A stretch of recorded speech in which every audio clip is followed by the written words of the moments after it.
യുവാക്കൾക്കിടയിൽ കുഴഞ്ഞു വീണുള്ള മരണം അധികരിച്ചു വരുന്നതായുള്ള റിപ്പോർട്ടുകൾ നിരവധിയാണ്. വളരെ ഞെട്ടലോടെയാണ് ഇത്തരം വാർത്തകളെ നാം കാണാറുള്ളത്. എന്നാൽ ജാർഖണ്ഡിൽ എക്സൈസ് കോൺസ്റ്റബിൾ റിക്രൂട്ട്മെന്റിനിടെ 11 ഉദ്യോഗാർത്ഥികളാണ് ഇത്തരത്തിൽ കുഴഞ്ഞു വീണ് മരിച്ചത്.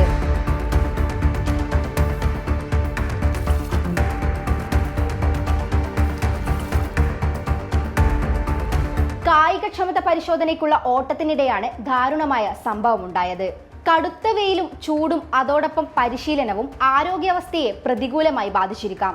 മരണകാരണം വ്യക്തമല്ലാത്തതിനാൽ അസ്വാഭാവിക മരണത്തിനാണ് പോലീസ് ഇപ്പോൾ കേസെടുത്തിരിക്കുന്നത്. ഉദ്യോഗാർത്ഥികൾ ഉത്തേജക മരുന്നുകളോ എനർജി ഡ്രിങ്കുകളോ ഉപയോഗിച്ചത് വഴി ഓട്ടത്തിനിടെ ശ്വാസം മുട്ടലിനും ഹൃദയസ്തംഭനത്തിനും കാരണമായതാകാനും സാധ്യതയുള്ളതായി ഡോക്ടർമാർ പറയുന്നു. മരണത്തിന് പിന്നാലെ പരീക്ഷാ നടത്തിപ്പിന് ആവശ്യമായ എല്ലാ സൗകര്യങ്ങളും ആരോഗ്യ സംവിധാനങ്ങളും ഒരുക്കാൻ മുഖ്യമന്ത്രി ഹേമന്ത് സോറൻ ഉത്തരവിട്ടു. മെഡിക്കൽ സംഘങ്ങളെയും ആംബുലൻസുകളെയും നിയോഗിക്കണമെന്നും മതിയായ കുടിവെള്ളം ഒരുക്കാനും അദ്ദേഹം നിർദ്ദേശിച്ചു. അതേസമയം ഉദ്യോഗാർത്ഥികളുടെ മരണം സർക്കാരിന്റെ വീഴ്ചയുടെ ഫലമാണെന്ന് പ്രതിപക്ഷമായ BJP ആരോപിച്ചു.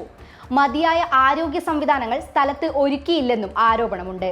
സംസ്ഥാനത്തെ 7 കേന്ദ്രങ്ങളിലായുള്ള കായിക പരീക്ഷയിൽ ഓഗസ്റ്റ് 30 വരെ 1,27,772 ഉദ്യോഗാർത്ഥികളാണ് പങ്കെടുത്തത്.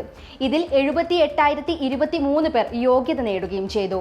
വീഴ്ച ആരുടെ ഭാഗത്തു നിന്നായാലും 11 കുടുംബങ്ങളുടെ പ്രതീക്ഷയാണ് അപ്രതീക്ഷിതമായി ഇല്ലാതായത്. സംഭവത്തിൽ കൃത്യമായ ജുഡീഷ്യൽ അന്വേഷണവും മരണപ്പെട്ടവരുടെ കുടുംബങ്ങൾക്ക് അടിയന്തര സഹായവും നൽകേണ്ടത് അത്യാവശ്യമാണ്.